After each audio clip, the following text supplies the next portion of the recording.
بسم اللہ الرحمن الرحیم۔ کتاب کا نام ملکہ بخارا، مصنف الماس M.A۔ تاریخ کے ایک گمنام مجاہد المحلب ابن ابی سفرہ کی داستان۔ ایپیسوڈ 9۔ فرفوس سے ملاقات کے بعد زاشی نے جب واپس جا کر ملکہ بخارا کو بتایا کہ فرفوس ملکہ کا مخالف نہیں بلکہ اس کے کہنے کے مطابق وہ جس قدر اپنے آقا کا وفادار ہے اسی طرح اس کی وفاداری ملکہ بخارا کے ساتھ بھی ہے، ملکہ بخارا کو اس خبر سے بڑی تقویت ملی۔ ملکہ نے پھر بھی اپنی معلومات کے لیے دریافت کیا، زاشی یہ بتاؤ، اگر کسی موقع پر بیگدار نے میرے خلاف لشکر کشی کا ارادہ کیا اس وقت فرفوس کی وفاداری کس کے ساتھ ہوگی؟ زاشی کے پاس اس کا کوئی معقول جواب نہیں تھا، پھر بھی اس نے اس سلسلے میں فرفوس کے چند جملے دہرائے۔ ملکہ حضور، میں نے اس بارے میں نہ تو سوال کیا اور نہ اس نے خود کوئی جواب دیا، مگر فرفوس نے مجھ سے یہ ضرور کہا تھا کہ بیگدار اسے اپنا بیٹا سمجھتا ہے، لیکن اگر اس نے کسی وقت ملکہ کو نقصان پہنچانے کی کوشش کی تو وہ بیگدار کو کامیاب نہیں ہونے دے گا اور اس کی شدید مخالفت کرے گا۔ ملکہ نے خوش ہو کر کہا، زاشی اگر فرفوس کے یہی الفاظ ہیں تو یہ میری وفاداری کا مکمل ثبوت فراہم کرتے ہیں۔ صاف ظاہر ہے کہ اگر کوئی ایسا موقع آیا تو پہلے وہ بیگدار کو اس ارادے سے روکنے کی کوشش کرے گا، اور اگر بیگدار نہ مانا تو وہ ضرور غیر جانبدار ہو جائے گا، اور اس کا یہ قدم مجھے بہت تقویت دے گا۔ میرا بھی یہی خیال ہے ملکہ حضور، زاشی نے ملکہ سے اتفاق کیا۔ اس کے بعد زاشی نے بے دھڑک دوسرے سرداروں سے ملنا جلنا شروع کر دیا۔ جب پہلے دن وہ ایک بڑے سردار کے پاس پہنچی تو وہ زاشی کو دیکھ کر گھبرا گیا۔ اس نے چھوٹتے ہی زاشی سے معذرت کی، زاشی میں جانتا ہوں کہ تم ملکہ عالیہ کی خاص کنیز ہو، مگر افسوس کہ حالات اس وقت اس نہج پر ہیں کہ میں تم سے گفتگو نہیں کر سکتا، بلکہ یہ بھی نہیں چاہتا کہ تم میرے پاس ایک لمحہ بھی ٹھہرو۔ میں اپنی صاف گوئی کے لیے تم سے معذرت خواہ ہوں۔ زاشی نے اس کی بات کی کوئی پرواہ نہ کی اور بڑے اطمینان سے اس کے سامنے ایک کرسی پر براجمان ہو گئی۔ سردار کی تیوریاں چڑھ گئیں۔ اس نے تلخ لہجے میں کہا، زاشی مجھے مجبور نہ کرو کہ میں اپنے ملازم سے کہوں کہ وہ تمہیں میرے کمرے سے نکال دے۔ نہ سردار محترم، آپ ایسی نازیبا حرکات کر کے اپنے وقار میں کمی نہ کیجیے۔ زاشی نے بڑی اطمینانی سے جواب دیا، میں جانتی ہوں کہ آپ بیگدار کے وفادار ہیں اور میں ملکہ حضور کی منظور نظر کنیز ہوں۔ اگر آپ کی اور میری ملاقات کی خبر سپہ سالار بیگدار کو پہنچ گئی تو وہ آپ سے ضرور باس پرس کریں گے۔ کیوں، آپ کو یہی خطرہ ہے نا؟ ہاں، اس میں شک ہی کیا ہے؟ سردار کی تلخی بڑھ گئی۔ تو پھر میں آپ کو یقین دلاتی ہوں کہ ایسا کچھ نہیں ہوگا۔ زاشی بالکل پرسکون تھی۔ یہ تم کس بنا پر کہہ رہی ہو؟ سردار کو غصہ آ گیا۔ زاشی اگر تمہیں اپنی پرواہ نہیں تو کم از کم تمہیں میری عزت اور وقار کا تو خیال ہونا چاہیے تھا۔ آخر میں لشکر کا ایک ذمہ دار اور اہم سردار ہوں۔ مجھے ان باتوں کا یہاں آنے سے پہلے خیال آیا تھا، زاشی نے بڑی بے پرواہی سے کہا، مگر میں کیا کروں، مجھے تم سے ملاقات کی اجازت بیگدار کے نائب فرفوس نے دی ہے۔ کیا؟ سردار اچھل پڑا، کیا فرفوس نے تمہیں میرے پاس بھیجا ہے؟ مجھے بھیجا کسی نے نہیں بلکہ میں خود یہاں آئی ہوں، زاشی نے جواب دیا، مگر میں فرفوس کی اجازت سے آئی ہوں۔ اب سردار پریشان ہو گیا، اس کی سمجھ میں نہ آ رہا تھا کہ وہ کیا کہے اور کیا کرے۔ آخر کچھ دیر سوچنے کے بعد اس نے ڈرتے ڈرتے کہا، زاشی کہیں ایسا تو نہیں کہ ہمارے نائب فرفوس باغی ہو کر ملکہ بخارا سے مل گئے ہیں؟ میں اس بات کی تصدیق بھی نہیں کر سکتی، زاشی نے انکار کر دیا۔ نہ میں نے فرفوس کو وفاداری تبدیل کرنے کے لیے کہا تھا اور نہ آپ سے آپ کی وفاداری چھیننے آئی ہوں۔ پھر تمہارے آنے کا مقصد کیا ہے؟ سردار نے الجھتے ہوئے پوچھا۔ میرا کوئی مقصد بھی نہیں ہے، زاشی نے بڑی متانت سے کہا، مجھے تو صرف یہ افسوس ہے کہ قلعے کے لشکر کے سپہ سالار اور ملکہ بخارا کے درمیان اس وقت اختلاف پیدا ہوا ہے جب دشمن فوجیں قلعے کا محاصرہ کیے پڑی ہیں۔ مگر میں اس سلسلے میں کیا کر سکتا ہوں؟ سردار نے کہا، میرا کام بیگدار اور ملکہ عالیہ کے جھگڑے نمٹانا نہیں بلکہ صرف اور صرف اپنے سردار اعلیٰ کے حکم کی تعمیل کرنا ہے۔ سامعین سے گزارش کی جاتی ہے کہ ہمارے دونوں چینلز کے پلیٹ فارم سے جتنی بھی آڈیو بکس کی ریکارڈنگ کمپلیٹ ہو چکی ہے اسے خود بھی سنیں اور زیادہ سے زیادہ شیئر کرنے کی کوشش کریں، اور ہمارے سوشل میڈیا پلیٹ فارم کے لنکس ڈسکرپشن میں دیے گئے ہیں، ہمیں سبسکرائب اور فالو ضرور کریں تاکہ آپ کو ضروری اپڈیٹس ملتے رہیں، اور ہماری ٹیم کی فنانشیل سپورٹ کے لیے پیٹریون کی لنک ضرور چیک کریں۔ جزاک اللہ۔ آپ بھی ٹھیک کہہ رہے ہیں، زاشی نے مطلب کی بات شروع کی۔ اگر بیگدار آپ کو حکم دیں گے کہ ملکہ بخارا قبا خاتون کو قتل کر ڈالو تو کیا آپ اس ملکہ کے خون سے اپنی تلوار رنگین کر لیں گے جس کی روٹیوں پر آپ اور آپ کے باپ دادا پلتے رہے ہیں؟ آپ ملکہ کو قتل کرنے میں اس لیے نہ ہچکچائیں گے کیونکہ وہ آپ کے سردار اعلیٰ کا حکم ہوگا، اور سردار اعلیٰ کا حکم ماننا آپ کا فرض ہے۔ کیوں سردار محترم، میں نے آپ کی وفاداری کا صحیح اندازہ کیا ہے کہ نہیں؟ وہ ایک سردار تھا اور بڑے سردار کی بڑی ذمہ داریاں بھی ہوتی ہیں، مگر زاشی کے اس تفصیلی جواب سے وہ اس قدر پریشان ہو گیا کہ اسے کوئی جواب نہیں سوجھ رہا تھا۔ وہ کبھی زاشی کو دیکھتا تو کبھی خلاؤں میں گھورنے لگتا۔ زاشی نے اسے تھوڑی دیر الجھنے دیا اور پھر سوال کیا، آپ نے میرے سوال کا جواب نہیں دیا سردار۔ کس سوال کا جواب؟ سردار اب تک الجھن میں گرفتار تھا۔ زاشی نے اسے زیادہ پریشان اور بدحواس کرنے کے لیے کہا، میرا سوال بالکل سادہ ہے، اگر ملکہ اب کی تلوار کی زد میں آ گئیں تو کیا آپ انہیں قتل کر دیں گے یا پھر؟ ایسا نہ کہو زاشی، میں یہ سوچ بھی نہیں سکتا کہ میں ملکہ عالیہ پر اپنی تلوار اٹھاؤں گا۔ یہ کبھی نہیں ہو سکتا زاشی، کبھی نہیں۔ میں جانتی ہوں سردار۔ زاشی نے فوراً دوسرا رخ اختیار کیا۔ مجھے یقین ہے کہ لشکر کا کوئی سردار ملکہ پر تلوار اٹھانے کا تصور بھی نہیں کر سکتا۔ ملکہ آخر ملکہ ہیں، بخارا کے قلعے اور سلطنت سغد کی وہی مالک ہیں۔ اچھا میں چلتی ہوں۔ یہ کہتے ہوئے زاشی وہاں سے اٹھ آئی۔ اس نے پلٹ کر بھی نہیں دیکھا۔ زاشی اسی طرح کئی سرداروں کے پاس گئی۔ یہ بات کسی سے چھپ تو نہیں سکتی تھی۔ آخر یہ اطلاع سپہ سالار بیگدار تک بھی پہنچی، اور اس نے سب سے پہلے اس سلسلے میں فرفوس سے دریافت کیا۔ فرفوس، میں نے سنا ہے کہ ملکہ کی کنیز تمہارے پاس آئی تھی۔ جی ہاں میرے آقا، وہ میرے پاس آئی تھی، فرفوس نے اقرار کیا۔ کیا کہہ رہی تھی وہ؟ بیگدار نے دوسرا سوال کیا۔ وہ ملکہ بخارا کی جاسوس ہے، میرے پاس بھید لینے آئی تھی۔ میں نے اسے صاف الفاظ میں کہہ دیا کہ بیگدار نہ صرف میرے آقا اور سپہ سالار ہیں بلکہ میرے باپ بھی ہیں، اور میں اس مقام پر انہی کی توجہ سے پہنچا ہوں۔ اور کچھ تو کہا اس نے، یہ تیسرا سوال تھا۔ اور یہ کہ وہ مایوس ہو کر چلی گئی، یہ تیسرا جواب تھا۔ مجھے تمہاری وفاداری پر ناز ہے فرفوس۔ بیگدار مزید کوئی سوال نہ کر سکا۔ میں اپنے آقا اور سپہ سالار کی وفاداری کے اظہار کے مواقع تلاش کرتا رہتا ہوں، اور مجھے یقین ہے فرفوس۔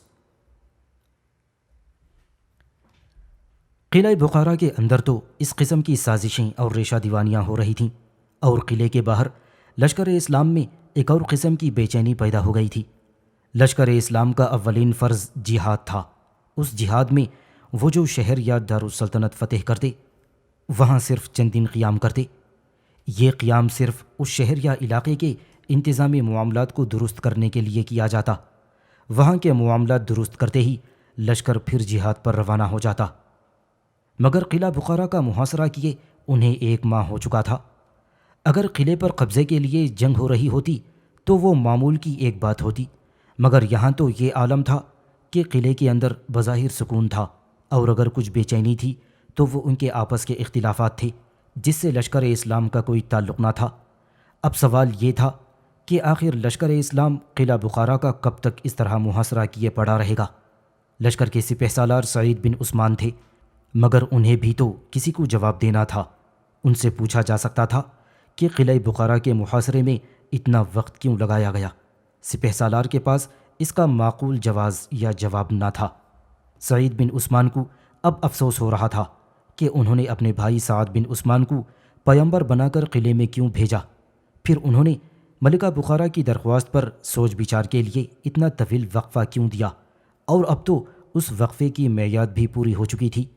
سعید بن عثمان کو یہ بھی خطرہ تھا کہ لشکریوں میں کہیں اس بات کا چرچا نہ ہونے لگے کہ قلعے والوں نے چونکہ سپہ سالار کے بھائی کو قلعے میں روک لیا ہے یا قید کر لیا ہے، اس لیے وہ قلعے پر اس خیال سے حملہ نہیں کرتے کہ اس داروگیر میں کہیں ان کا بھائی نہ مارا جائے۔ ان باتوں کو سوچتے ہوئے آخر سعید بن عثمان نے اپنے تمام چھوٹے بڑے سرداروں کو مشورے کے لیے بلوا لیا۔ اس میٹنگ یا مجلس کے لیے سپہ سالار کے خیمے کے باہر کا میدان منتخب کیا گیا، اور جب تمام سردار جمع ہو گئے تو سعید بن عثمان نے انہیں مخاطب کیا، اے مجاہدین اسلام، ہم سر سے کفن باندھ کر محض اس لیے نکلتے ہیں کہ دنیا سے شرک و کفر کا خاتمہ کر کے لوگوں کو ایک خدا کی پرستش پر آمادہ کریں۔ قلعہ بخارا کا محاصرہ بھی اسی سلسلے کی ایک کڑی ہے۔ ہم نے حسب دستور قلعے والوں کے سامنے اپنی 3 شرطیں یعنی جزیہ دینا یا اسلام قبول کرنا یا پھر جنگ کرنا پیش کی تھیں۔ قلعے سے آئے ہوئے وفد نے ہم سے 1 ماہ کی مدت مانگی تاکہ اس دوران وہ اپنے طور پر کسی نتیجے پر پہنچ سکیں۔ اب وہ عرصہ بھی گزر چکا ہے اور ہمارے لیے ضروری ہو گیا ہے کہ ہم قلعے پر حملہ کر کے اس پر قبضہ کر لیں۔ اس سلسلے میں میرے سرداروں کی کیا رائے ہے تاکہ میں اس کی روشنی میں کوئی فیصلہ کر سکوں؟ سعید بن عثمان کی تقریر کے بعد تھوڑی دیر خاموشی طاری رہی۔ پھر ایک سردار نے کھڑے ہو کر کہا، سالار محترم، ہمیں آپ کی ذات پر پورا اعتماد ہے۔ پھر آپ نے لشکر کے دلوں کی خود ہی ترجمانی کر دی ہے۔ اس سلسلے میں آپ جو بھی قدم اٹھائیں گے میرا خیال ہے کہ پورا لشکر اس کی تائید کرے گا، لیکن ہمارے دینی اور دنیاوی رہنما حضرت محمد الرسول اللہ صلی اللہ علیہ وسلم نے ہمیں تاکید فرمائی ہے کہ دشمن سے جنگ پر صلح کو فوقیت دو۔ آپ نے اگرچہ قلعے والوں کے سامنے جہاد کی وہی 3 صورتیں رکھی تھیں جن کا حکم دیا گیا ہے۔ قلعہ بخارا سے گفتگو کے لیے جو وفد آیا تھا اس نے وعدہ کیا تھا کہ اس کا جواب بہت جلد بھجوا دے گا، نیز یہ کہ اس سلسلے میں قلعے والوں سے جلد جواب لانے کے لیے سالار نے اپنے چھوٹے بھائی سعد بن عثمان کو اس وفد کے ساتھ قلعہ بخارا بھیج دیا تھا۔ اس معاملے پر آپ نے ضرور غور کیا ہوگا، لیکن ہمیں اب تک یہ معلوم نہ ہو سکا کہ قلعے والوں نے اس کا کوئی جواب کیوں نہیں بھیجا، اور ہمارے پیغمبر سعد بن عثمان اگرچہ اب تک قلعہ بخارا میں ہیں تو وہ کس حال میں ہوں گے؟ سپہ سالار سعید بن عثمان نے جواب میں کہا، جہاں تک قلعے سے جواب آنے کا تعلق ہے اس بارے میں تو میں پہلے ہی کہہ چکا ہوں کہ ادھر سے اب تک کوئی جواب نہیں آیا۔ مجھے اپنے بھائی سعد بن عثمان کے بارے میں بھی کچھ معلوم نہیں ہو سکا کہ وہ قلعے میں کس حال میں ہے۔ پھر بھی جنگ کے زمانے میں کوئی قاصد مارا جائے تو وہ دوسرے لشکریوں کی طرح شہید ہوتا ہے۔ ایک دوسرے سردار نے کھڑے ہو کر عرض کیا، محترم سپہ سالار، آپ نے بالکل ٹھیک فرمایا ہے کہ جنگ کے زمانے میں قاصد آتے جاتے رہتے ہیں، تو کیا یہ بہتر نہ ہوگا کہ ہم قلعہ بخارا میں اپنا ایک اور قاصد بھیجیں جو ملکہ بخارا سے گفتگو کر کے جواب لائے، تاکہ قلعے پر حملے سے پہلے پوری طرح اتمام حجت ہو جائے؟ ایک اور سردار نے اس کی تائید کرتے ہوئے کہا، اپنا قاصد بھیجنے سے ایک تو ہمیں فوراً جواب بھی مل جائے گا، دوسرے یہ کہ یہ بھی معلوم ہو جائے گا کہ ہمارے سالار کے چھوٹے بھائی کے ساتھ قلعے والوں نے کیا سلوک کیا ہے۔ مگر سپہ سالار لشکر نے اس رائے سے اتفاق نہیں کیا، اور انہوں نے فرمایا، میں کسی صورت اس بات کو پسند نہیں کرتا کہ قلعہ بخارا میں ہمارا ایک نیا قاصد بھیجا جائے۔ بزرگ کہتے ہیں کہ آزمائے ہوئے کو دوبارہ آزمانا سخت غلطی ہے۔ قلعے کے حالات کا اگرچہ ہمیں صحیح طرح علم نہیں، مگر یہ اندازہ ضرور ہے کہ وہ ہمیں پسند نہیں کرتے۔ اگر انہیں ہماری بات ماننا ہوتی تو سعد بن عثمان اب تک جواب لے کر واپس آ گیا ہوتا۔ اس سے ظاہر ہوتا ہے کہ سعد کسی مصیبت میں گرفتار ہو گیا ہے۔ ایسی صورت میں مزید ایک اور آدمی کو قلعے میں بھیجنا اسے موت کے حوالے کرنے کے مترادف ہوگا۔ پہلے سردار نے کھڑے ہو کر ایک نیا مشورہ پیش کیا، سالار محترم، آپ کا خیال صحیح ہے کہ دوسرے آدمی کو قلعے میں بھیجنا اسے موت کے حوالے کرنا ہوگا، لیکن اس کی ایک صورت یہ بھی تو ہو سکتی ہے کہ آپ قلعے والوں کے پاس یہ پیغام بھیجوائیے کہ وہ فوراً جواب دیں کہ انہیں آپ کی شرائط میں کون سی شرط منظور ہے، ورنہ جواب نہ آنے کی صورت میں قلعے پر حملہ کر دیا جائے گا۔ آپ کا یہ تحریری پیغام لے کر قاصد قلعے کے دروازے تک جائے گا اور پھر قلعے کے پہرے دار کو یہ خط دے کر کہے گا کہ اس کا جواب اسی طرح دیا جائے۔ پھر ہمارا قاصد وہاں اس وقت تک موجود رہے جب تک کہ قلعے والوں کی طرف سے کوئی جواب نہیں آتا۔ اس سے یہ ہوگا کہ ہمارا قاصد قلعے کے اندر جانے کے خطرے سے بچ جائے گا اور ہمیں فوراً جواب بھی مل جائے گا۔ یہ مشورہ معقول تھا۔ سپہ سالار نے اسے قبول کر لیا تھا اور چند سطریں ایک خط کی صورت میں لکھ کر لفافے میں بند کر دی گئیں، اور یہ لفافہ ایک قاصد کو دے دیا گیا کہ وہ یہ خط قلعے والوں کو پہنچا دے اور اس کا جواب لیتا آئے۔ اور مسلم سپہ سالار نے اس خط میں یہ بھی مطالبہ کیا تھا کہ اس کے پہلے قاصد کو بھی فوراً واپس بھیج دیا جائے۔ قاصد لفافہ لے کر گھوڑے پر سوار ہوا اور گھوڑا بھگاتا قلعے کے دروازے پر جا پہنچا۔ دروازے کے محافظ نے ایک تنہا سوار کو آتے دیکھا تو وہ تیار ہو کر کھڑے ہو گئے۔ سوار نے نیچے سے لفافہ اوپر والوں کو دکھایا۔ لفافہ دیکھ کر محافظوں نے ڈوری میں بندھی ہوئی ایک ٹوکری نیچے لٹکا دی۔ سوار نے لفافہ ٹوکری میں رکھ دیا، پھر اوپر کے محافظوں کو اشارے سے سمجھایا کہ وہ اس خط کا جواب لے کر واپس جائے گا۔ لفافہ اوپر پہنچ گیا اور مسلم سوار گھوڑے سے نیچے اتر کر فصیل کے ساتھ ایک پتھر پر بیٹھ گیا اور گھوڑے کو اسی پتھر کے ساتھ باندھ دیا۔ اس وقت تک فصیل اور قلعے کے تمام فوجی دو حصوں میں تقسیم ہو چکے تھے۔ ایک گروہ سپہ سالار بیگدار کا تھا تو دوسرے گروہ کی ہمدردیاں ملکہ بخارا قبا خاتون کے ساتھ تھیں، مگر یہ گروہ خود کو ظاہر نہ کرتا تھا اور بظاہر بیگدار کا وفادار تھا۔ اوپر بھیجا ہوا لفافہ ملکہ قبا خاتون کے پاس جانے کے بجائے نائب سپہ سالار فرفوس تک پہنچا اور فرفوس نے لفافہ بیگدار کی خدمت میں پیش کر دیا۔ بیگدار نے خط پڑھا اور اس کے حواس اڑ گئے۔ بیگدار اور اس کے وفادار سردار یہ سوچے بیٹھے تھے کہ مسلمان لشکر اپنی کم تعداد کی وجہ سے قلعے پر حملہ کرنے سے ڈر رہا ہے اور کچھ دنوں کے بعد تنگ آ کر کسی اور طرف چلا جائے گا، مگر خط میں فوراً جواب کا مطالبہ کیا گیا تھا اور اس مطالبے نے نہ صرف بیگدار کے کان کھول دیے بلکہ اسے اپنی موت نظر آنے لگی۔ بیگدار نے مسلم سپہ سالار کا خط پاتے ہی اپنے تمام سرداروں کو بلوا لیا۔ سب کے آ جانے پر بیگدار نے مسلم سپہ سالار کا خط، جو ایک کھلا ہوا الٹیمیٹم تھا، سرداروں کو پڑھ کر سنا دیا۔ خط پڑھنے کے بعد بیگدار نے کہا، آپ لوگوں نے مسلم سپہ سالار کا خط سنا، اب آپ فرمائیے کہ اس سلسلے میں کیا قدم اٹھایا جائے۔ تمام سردار خط کا مضمون سن کر پریشان ہو گئے تھے اور ان کی سمجھ میں نہ آتا تھا کہ اس سلسلے میں سپہ سالار کو کیا جواب دیں۔ بیگدار نے جس وقت ملکہ کے خلاف قدم اٹھا کر اس کے تمام اختیارات پر قبضہ کر لیا تھا اور اس کے محل کے گرد اپنا لشکر پھیلا دیا تھا، اس وقت تو ماتحت سرداروں نے طوعاً کرعاً اس کے اس قدم کو خاموشی سے قبول کر لیا تھا، مگر جب ان میں یہ بات پھیلی کہ بیگدار ملکہ بخارا کو اس کے عہدے سے معزول کر کے خود سغت کا بادشاہ بننا چاہتا ہے، تو اس میں اندر ہی اندر بے چینی اور بے دلی پیدا ہونے لگی تھی۔ اس کے بعد ہی قلعے میں یہ افواہ بھی پھیل گئی کہ بیگدار نے امن وفد کے ساتھ آنے والے قاصد کو شاہی مہمان خانے سے بزور شمشیر گرفتار کر کے کسی نامعلوم جگہ پر قید کر دیا ہے، تو ان کی بے چینیوں میں کچھ اور اضافہ ہو گیا۔ قابل قدر سپہ سالار، یہ آواز اس بڑے سردار کی تھی جس سے سب سے پہلے زاشی نے ملاقات کی تھی۔ اس آواز پر سب نے چونک کر اس سردار کی طرف دیکھا۔ سپہ سالار بیگدار بھی اس کی طرف متوجہ ہو گیا۔ بڑے سردار نے ایک لمحہ رک کر اپنی بات شروع کی۔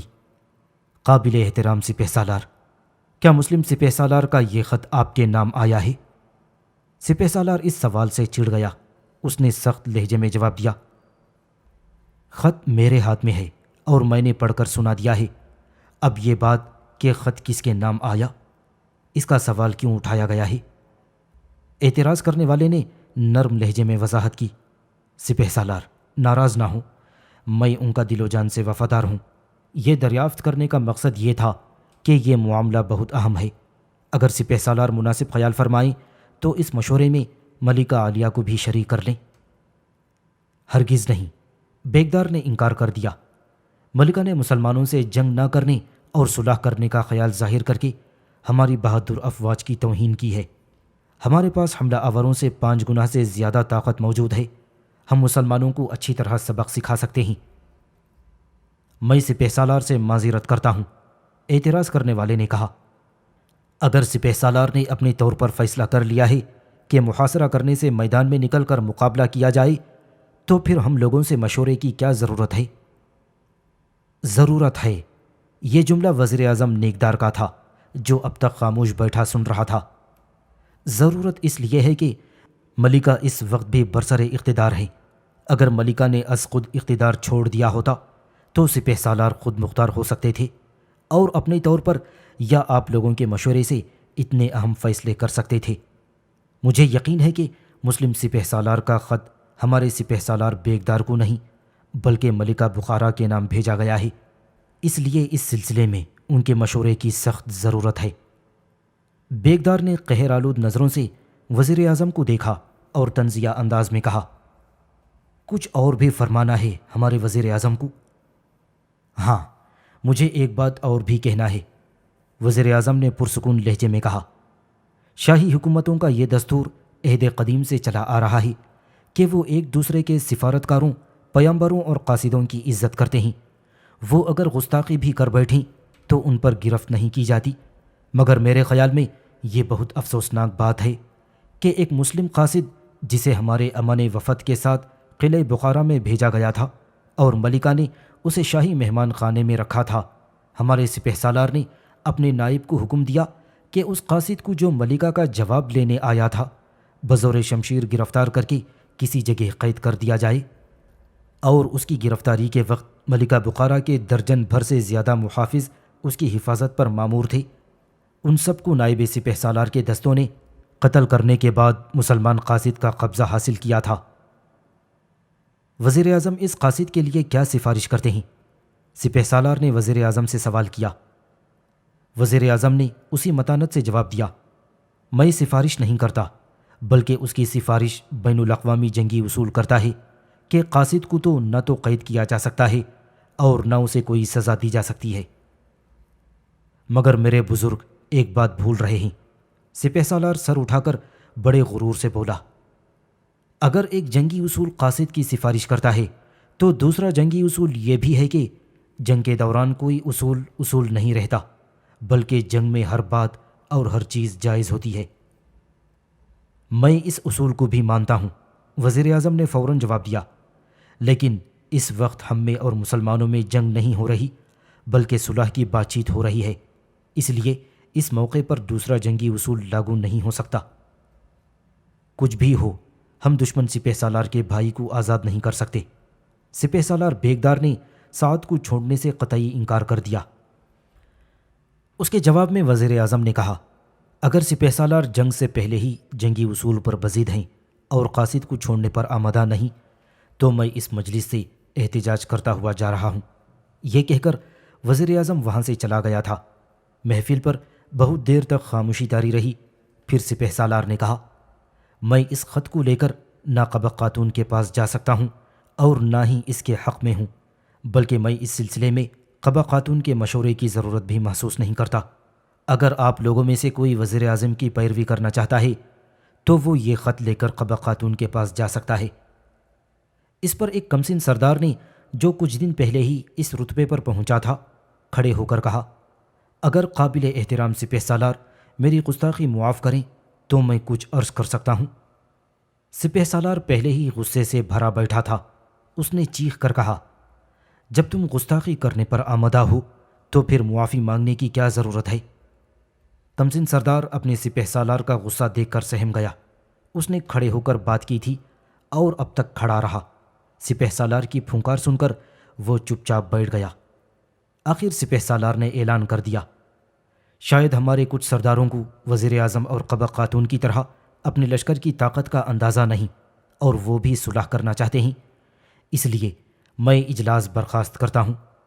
آپ لوگ رات بھر اچھی طرح غور فرما لیجئے تاکہ کل میں حملہ آوروں کے خلاف اعلان جنگ کر سکوں۔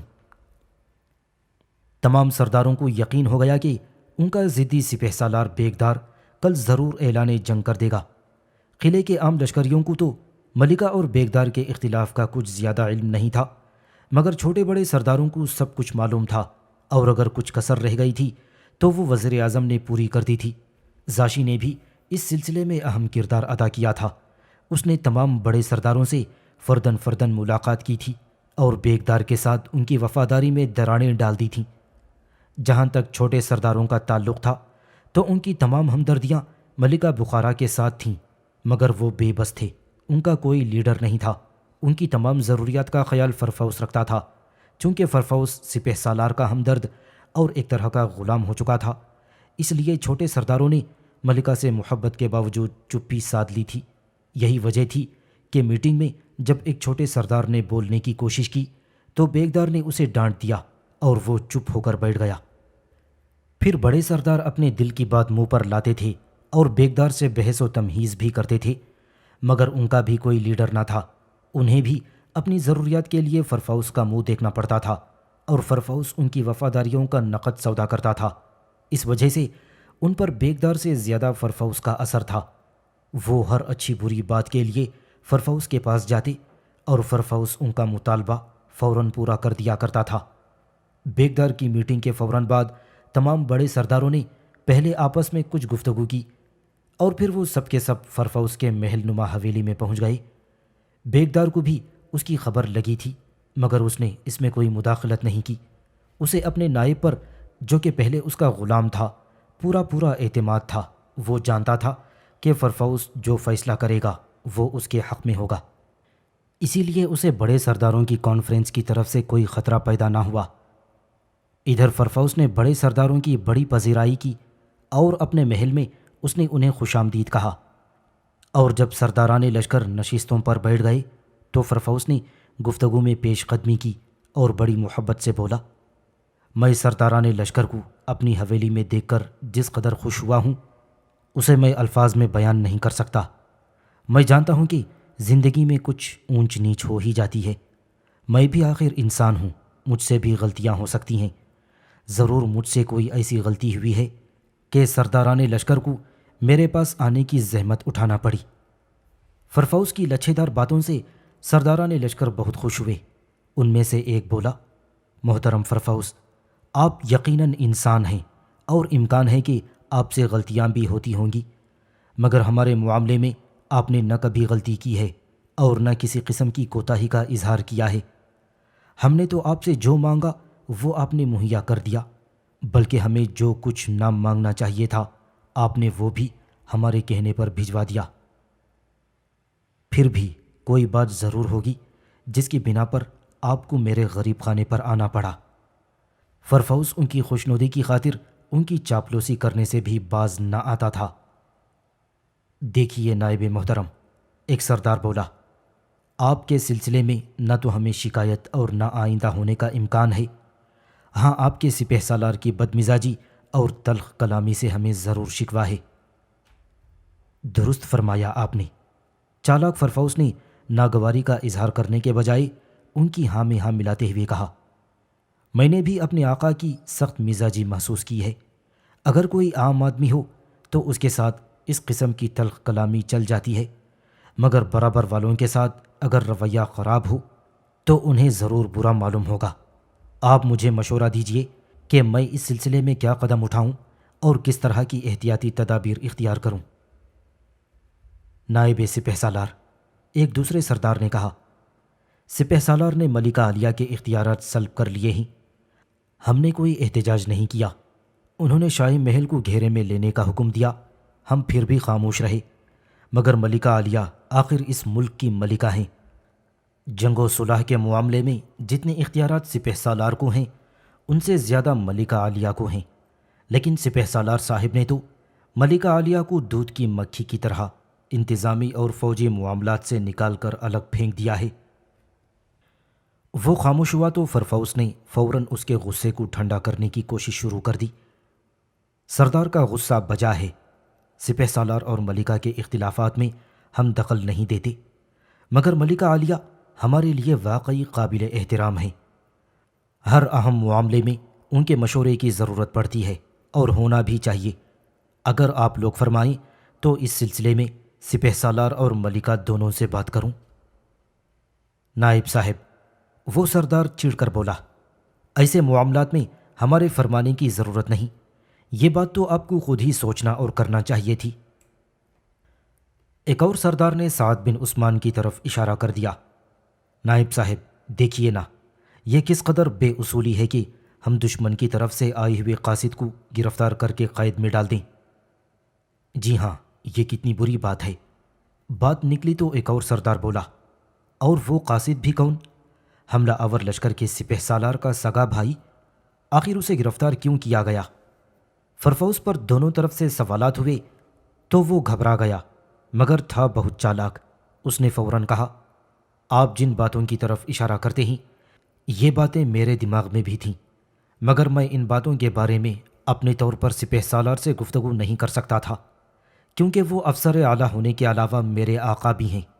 اب مجھے آپ کی حمایت حاصل ہو گئی ہے، میں یہ تمام شکایات ان کے پاس پہنچا دوں گا اور اس کا تدارک بھی کروں گا۔